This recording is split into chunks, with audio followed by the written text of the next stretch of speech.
What's going on? My name is Matthew Osborne, and in this video we're going to break down what you should do if you scan a book with ScoutIQ.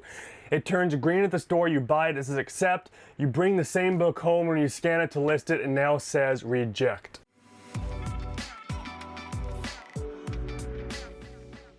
This is something that has happened to all of us at one point in time, and it's certainly frustrating at first, but normally it's actually not that big of a deal.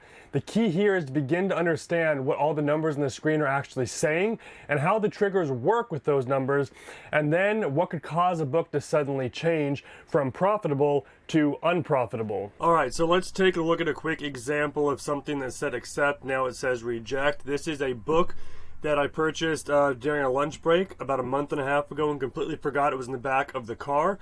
I found it. Now we're going to see why it says accept, or why it says reject, because I know it says accept when I purchased it.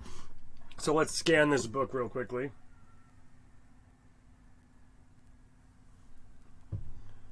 Alright, as you can see, it says accept. I know the buy cost I paid was $1, so let's set that buy cost right there, and now it says reject. Alright, so we can see it says profit estimations $4.99, e-score is 9. So let's look at what trigger this is getting right now. So e-score of 9, we scroll down here, we can see right here between 6 and 12, that's going to be trigger number 7. So it's hitting trigger number 7 due to the e-score. So it's going to be skipping over rank because it's going to look at the e-score. And then it's going to first look at FBA slot number 1. As you can see on the screen right here, there is no FBA slot number 1. It's not visible.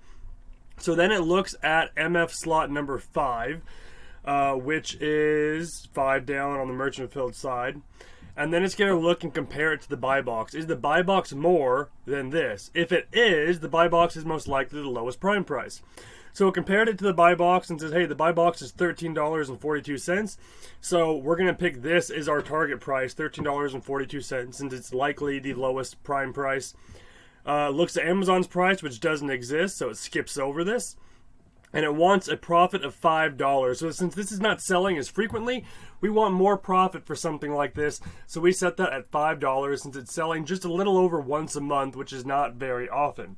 Alright, so now we have our target price and we see that it's profit of $4.99. So I'm not 100% sure what the profit was showing when I first scanned this book, but as you can see right now, it's only a penny off of the $5 target, but it's still outside of the trigger, so it's saying reject because you have to have those card cutoff lines. The triggers can't merge into each other. So since it's below $5, the app says reject. Except obviously I've already paid for this book. I'm not throwing it out because it's down a penny. I'm going to either list it for that amount or I can list it a little bit more and wait for a sale. Except with an e-score of 9, I'd rather sell it quicker than try and wait and maybe not get a sale. So I'll probably still price it just below this used buy box price. Make $4.98. It's lower than the $5 I'd prefer to make on this book, but it's still definitely an accept that I can sell. It's not something I need to throw out. The entire market did not change. One person repriced their book and it put it just outside the scope of the triggers. That's often what happens when you scan something that says accept and it says reject the very next day. It's not a big deal. Look at the triggers, look at the book, and you can likely figure out why it did that. And it'll probably be a case similar to this. Hopefully that, guys, helped you when you go out and you find a book and you get home and you're devastated. Hopefully you can look at this video and figure out you can probably still sell that book, and then you can list that and go on with your day.